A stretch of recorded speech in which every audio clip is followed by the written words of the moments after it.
Des véhicules électriques en Afrique, c'est possible et nous sommes en train d'en faire la démonstration à travers notre projet Imotrix que nous avons lancé depuis peu. Nous avons décidé de construire l'infrastructure nécessaire pour permettre une adoption en masse des véhicules électriques et c'est le moment de découvrir. Je suis Daniel Kaboré, dirigeant fondateur de Imotrix. Avant tout, j'aimerais remercier tous nos partenaires et tous ceux qui nous suivent, qui ont bien voulu nous soutenir dans ce projet, qui continuent de nous accompagner d'ailleurs et nous encourager. Il faut savoir qu'on a commencé ce projet Imotrix, projet qui a pour but de créer un écosystème favorable à la mobilité électrique en Afrique à travers la création des infrastructures de charge pour permettre une adoption en masse de la mobilité électrique, la mise à disposition des véhicules électriques sur le territoire africain et enfin assurer la formation et le recyclage des techniciens locaux. Nous avons commencé ce projet avec des rêves plein la tête et beaucoup d'espoir, mais à un moment donné, il a fallu puiser au fond de nous-mêmes, trouver la résilience nécessaire pour pouvoir surmonter les difficultés que nous avons eu à rencontrer tout au long du chemin. Le parcours a été difficile et il est toujours difficile. Quand tout est difficile, seuls les durs avancent. Il a fallu s'inspirer et s'enquérir des évolutions de ce secteur dans d'autres nations pour réfléchir sur des solutions pour les adapter à notre contexte local. Ce qui nous a tourné principalement vers la Chine. Nous avons eu à nous réadapter à plusieurs reprises par rapport à ce projet. Il faut savoir déjà que dans notre vision initiale, c'était de créer d'abord l'écosystème favorable à travers la mise en place de l'infrastructure en premier et faire évoluer les mentalités et ensuite introduire les véhicules sur le marché. On a fait face à certaines commandes où il fallait introduire certains modèles déjà sur le marché, satisfaire les besoins de la clientèle parce qu'ils ont demandé certains modèles. On ne pouvait pas attendre de mettre en place l'infrastructure avant de faire introduire les véhicules puisque les clients en demandaient. Donc nous avons commencé, on a eu à approcher une usine. Et c'est l'usine Auchan, une des marques du constructeur automobile chinois que vous connaissez, Changan. Et le véhicule, c'est la Auchan Z6 IDD, un véhicule qui a été conçu initialement pour le marché chinois. En tenant compte du pouvoir d'achat de nos populations, nous avons décidé d'avoir une approche assez différente. Donc, au lieu d'avoir une approche d'acheter avec des revendeurs pour pouvoir exporter les véhicules pour les introduire dans notre marché, on a décidé, après plusieurs enquêtes, de s'approcher directement des usines pour les cas où c'est possible, pour pouvoir permettre l'exportation des véhicules au meilleur coût qu'ils soient. Sur notre première commande notamment, on a eu quelques difficultés parce que les véhicules se trouvaient en chinois. Donc je pense avoir déjà abordé cette question ici. Et les véhicules étant en chinois, il fallait d'abord s'assurer de la disponibilité des unités parce que quand vous commandez le véhicule avec une usine, on vous donne un temps pour pouvoir vous livrer. Et la difficulté aujourd'hui avec nous, nous sommes sur un projet pilote et nous étions en train d'expérimenter certains modèles. Les faire introduire une petite quantité sur un marché, ça nécessite quelques complexités parce que généralement dans les commandes à l'usine, il faut commander les véhicules en quantité suffisante pour permettre de pouvoir faire l'économie d'échelle. Et comme beaucoup d'entre vous le savent, il est difficile d'aller vers une usine et de commander une petite quantité de véhicules. Étant dans l'élaboration d'un projet pilote, nous ne sommes pas dans la capacité de pouvoir commander des milliers, des centaines ou des milliers de véhicules pour les introduire sur le marché actuellement. Donc il fallait déjà trouver le partenaire qui allait nous faciliter une entente avec l'usine, peut-être nous permettre de pouvoir prendre quelques échantillons, les introduire sur le marché et ensuite on allait nous permettre de pouvoir acheter et pourquoi pas représenter la marque plus tard. Donc c'est l'accord initial que nous avons eu. Vous aurez en image certainement la visite au niveau de l'usine. Nous avons visité la ligne de production du véhicule. Et pour être honnête avec vous, ça a eu l'air facile dès le départ parce qu'on a pu avoir le bon partenaire qui nous a permis de pouvoir avoir l'entente avec l'usine pour pouvoir avoir quelques premières unités. Et ce qu'il fallait faire, c'est que comme le véhicule n'était pas en français ni en anglais, le véhicule était en chinois et que nous ne comprenons pas chinois et on avait promis de livrer les véhicules en français. Il fallait d'abord acheter un échantillon du véhicule, le transférer chez un ingénieur qui va faire la traduction dans une autre langue. Ce qui allait être intéressant avec ce concept, c'est que une fois qu'on fait la traduction de ce véhicule, ça nous permet de pouvoir dupliquer la traduction sur les autres véhicules. Normalement, le développement initial prend plus de temps. Donc après que le logiciel soit développé, on peut copier simplement plus rapidement sur les autres véhicules. Donc c'est ce qui a été convenu et nous sommes passés à ça. Nous avons pris les dispositions pour qu'on puisse transférer le premier véhicule. Chez nous, c'était mission accomplie, sans même savoir que nous aurions à faire ce déplacement encore plusieurs fois. Mais là où ça se complique, c'est qu'on n'a pas la capacité de pouvoir rester en Chine tout le temps. C'est vrai, on a pu rencontrer les partenaires, on a eu les ententes, on a fait tout le nécessaire pour pouvoir assurer la production. Parce que ce qui nous ont fait savoir, comme nous sommes sur une petite commande, aujourd'hui on avait prévu de nous donner l'échantillon. On nous a donné l'échantillon pour qu'on transfère pour le développement.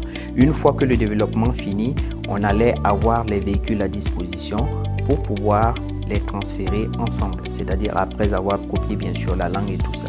Malheureusement, nous ne pouvons pas rester en Chine tout ce temps. On est allé attendre par rapport au délai qu'on nous a donné et ça ne s'est pas passé comme on voulait. Donc, en ce moment, vous voyez, en tant qu'entrepreneur, la difficulté, c'est quoi? Vous avez la pression, par exemple, des contractants, par exemple, là, sur l'aspect financier, parce qu'il faut savoir que vous avez besoin de partenaires financiers pour vous accompagner dans ce genre de commande. Ça, c'est d'abord une source de pression. Le deuxième volet, c'est le prestataire, celui qui intervient dans la langue. Ce n'est pas quelqu'un qui parle français, il parle souvent anglais, mais difficilement. Donc, il faut passer par votre interlocuteur qui vous a introduit là-bas pour pouvoir toujours avoir les informations. Et il faut savoir qu'avec les Chinois, parfois les délais sont respectés, parfois ils ne sont pas respectés. Dans notre cas, par exemple, on a eu beaucoup de difficultés par rapport au développement de la langue.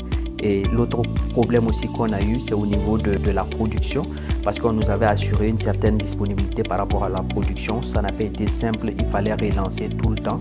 Voilà, on ne sait pas si c'est peut-être soit de la négligence ou bien du fait qu'on a seulement quelques petites unités, mais on a eu aussi des difficultés dans ce sens-là. À tel point où il a fallu se déplacer plusieurs fois chez le fournisseur pour pouvoir essayer de résoudre le problème, pour pouvoir à la fin trouver les véhicules qu'il nous faut.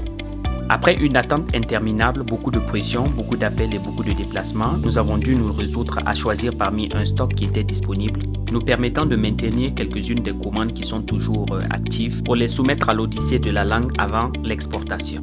L'une des autres difficultés aussi, c'est aussi la gestion de la clientèle, parce que ce qu'il faut savoir aujourd'hui, c'est que les clients, ils ont aussi besoin de ces véhicules-là par rapport à leur déplacement et tout ça. Et lorsqu'ils font un programme, ils pourraient peut-être supporter quelques imprévus, mais ils ne peuvent pas attendre tout le temps. Donc, cela a occasionné également quelques annulations, malgré le nombre de véhicules que nous avons déjà commandés. Bon, certainement, on aura le temps, avec une campagne de communication, de pouvoir les revendre à des gens qui seraient peut-être intéressés. Ça va faire peut-être l'objet d'une communication lorsque les véhicules vont arriver. Mais ça aussi, c'était l'une des difficultés à gérer, parce que aussi il y a certains clients qui étaient frustrés. Bon, c'est vrai, ils avaient la possibilité d'aller prendre peut-être d'autres modèles avec d'autres concessionnaires, notamment des véhicules thermiques. On avait vraiment tenu à pouvoir leur permettre d'être les premiers à pouvoir utiliser ces véhicules-là. Heureusement, il y a quelques-uns qui sont quand même restés encore et on est toujours là-dessus. Les véhicules sont presque prêts et bientôt on aura déjà ces véhicules-là sur la Côte d'Ivoire. Mais nous sommes quand même parvenus à réussir l'exploit, celui de pouvoir traduire les véhicules en langue française. Ça a pris beaucoup plus de temps que prévu, mais c'est désormais un acquis. Ça veut dire que si nous avons affaire à d'autres modèles de ce genre, nous avons la possibilité de pouvoir solliciter le même prestataire et nous avons acquis beaucoup d'expérience sur les délais et les dispositions à prendre pour les écouter. Ce qu'il fallait gérer également en parallèle, c'était la question de l'infrastructure, notamment trouver des sites, sourcer des sites pour permettre de pouvoir installer des points de charge pour que lorsque des véhicules seront à Abidjan, nous ayons la possibilité de pouvoir permettre aux gens de se recharger sur notre réseau de charge, mais également des points où on pourra assurer les maintenances des véhicules que nous allons livrer à nos clients. Donc nous sommes toujours en train de travailler sur ce point-là. Vous pourrez voir notamment les sites que nous avons en développement assez bientôt. Nous avons le premier site qui est celui de Angré-Gurobité que vous verrez en image là maintenant. L'une des autres innovations et nouveautés qui détermine aussi notre niveau d'avancement, c'est le fait que vous aurez bientôt l'application sur App Store et sur Play Store. Et vous avez la possibilité d'accéder également sur le web. Donc c'est une application qui va vous permettre de pouvoir faire de la location fractionnée de véhicules électriques, ou pouvoir vous permettre de pouvoir envoyer des colis grâce à des véhicules électriques qui vont vous permettre de pouvoir le faire moins cher. Pour les sites également, comme les péripéties que vous connaissez au secteur au niveau local, nous avons dû relocaliser l'emplacement du projet initial, mais cette fois-ci on y va plus vite avec plus de précautions bien sûr. Alors le développement de ce site sur Angré Yorobité, c'est une infrastructure qui va aller progressivement. C'est d'abord un Energy Store. L'Energy Store, ça sera un point de vente pour les solutions de stockage d'énergie, les solutions solaires, mais également tout ce qui est chargeur ou tout ce qui est composant pour ce qui concerne les véhicules électriques. Ça, c'est le premier point. Et vous aurez également des opérateurs là-bas qui vont vous permettre de pouvoir faire de la recharge. Normalement, on va commencer par 2 points de charge de 7 kW en AC. Nous allons ensuite augmenter les capacités de cette infrastructure-là en DC pour avoir après 4 chargeurs sur ce site-là qui vont être du AC sur les 2 places et du DC sur 2 autres places. Il faut savoir qu'on va dupliquer des points de charge comme ça un peu partout dans la ville d'Abidjan pour la première phase. Donc normalement, d'ici décembre 2024, nous aurons 13 points de charge qui sont prévus sur la seule ville d'Abidjan, toutes les 13 communes d'Abidjan, un point de charge notamment par commune. À partir de l'année prochaine, on va essayer de s'étendre dans les autres villes du pays, augmenter les points de charge au niveau d'Abidjan et aussi s'étendre dans la sous-région ouest africaine. Nous aurons ici un Energy Store en mezzanine qui va abriter tout en haut les opérateurs de charge et également les opérateurs de l'application mobile Imotrix, qui permettra de pouvoir faire de la location fractionnée de véhicules électriques et également de la livraison de colis grâce à des véhicules électriques. Et vous aurez bientôt l'opportunité sur ce site d'avoir accès à des véhicules électriques pour un test drive et également en commander, expérimenter nos solutions de stockage d'énergie, des panneaux solaires et également des chargeurs pour véhicules électriques. Ça sera également le lieu pour pouvoir commander toutes vos pièces de rechange. Nous étendrons également ce concept d'Energy Store dans toutes les communes d'Abidjan, associé à tous nos points de charge. Nous sommes à pied d'œuvre pour pouvoir atteindre nos objectifs de 2024. Alors, c'était Daniel Kaboré, dirigeant fondateur de Imotrix, qui vous a présenté l'évolution du jour sur le projet Imotrix. Et n'oubliez pas qu'avec Imotrix, nous conduisons l'Afrique à l'électrique.